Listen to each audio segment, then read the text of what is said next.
Et il est l'heure de recevoir notre Marco Polo de l'équipe, notre Pocahontas blonde, Hortense Diftin, bonjour.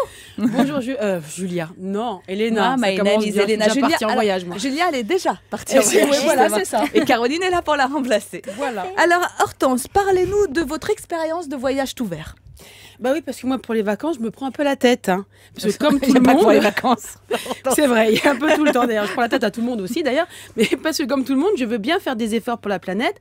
Mais encore faudrait-il que j'y comprenne quelque chose. Déjà, quand on va sur des sites pour voyager écolo, on vous dit que l'avion est le plus gros pollueur. Et sur la même page, vous avez un petit bandeau publicitaire qui défile pour vous proposer des voyages en avion pas cher. Ouais. Déjà, perturbation dans ma tête. Alors, s'il vaut mieux pas prendre l'avion, mais plutôt le train ou le Kangoo, justement, on risque pas d'aller C'est la très voiture loin. d'Hortense. Hein, on risque de se retrouver chez ma mère. Alors quand ensuite on me parle de tourisme durable, ça dépend combien de temps. Nous on veut partir que 3 semaines, pas plus, surtout si chez ma mère d'ailleurs. Hein. Alors, 3 jours même. 3 jours. Alors en même temps, comme le meilleur moyen de transport pour la planète c'est le vélo, je pense que le temps d'arriver chez ma mère à 400 km de là en vélo, on va bien mettre une semaine. Alors une semaine aller, une semaine pour le retour, ça laisse une semaine sur place pour récupérer et c'est bien, c'est largement suffisant. Alors quand j'ai parlé de mon projet vacances aux enfants, bah, ça n'a pas fait l'unanimité. Ah, non. On m'aurait étonné. Kangoo Pourtant chez je ta les ai mère. motivés.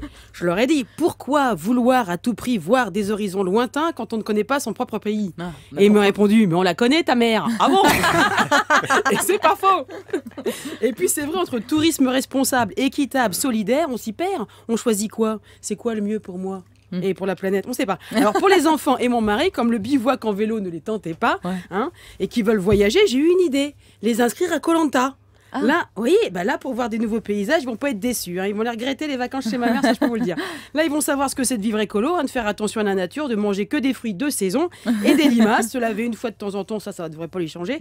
Ils apprendront aussi à rester debout sur un poteau pendant 6 heures. Ça, en revanche, je sais pas trop à quoi ça sert, mais ils apprécieront. Ça peut vous rendre service si vous laisseront en paix comme ça. Voilà, exactement. Quant à moi, j'ai trouvé un SPOM. C'est quoi? Mais qu'est-ce que c'est, un SPOM? Qu'est-ce que c'est un Alors, SPOM?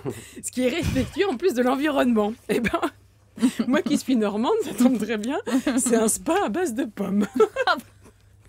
D'où le nom c'est un SPOM. truc vrai. Voilà, dont vous nous parlez. ça peut être que du bien. Ouais, du cidre et du calva, des bains de jus de pomme, des massages à la compote. Alors, j'ai un peu peur pour les jets. J'espère que c'est pas un genre de flashball à la Golden, parce que là, ça risque de pas être triste. Je pourrais aussi profiter de mon SPOM hein, pour faire un voyage sur moi-même. Ouais. Hein, ça risque de pas être triste. En plus, ça me fera peut-être du bien. Et pour le coup, ça fera pas de mal à la planète. Ah bah merci beaucoup Hortense. Merci pour votre contribution justement à la planète.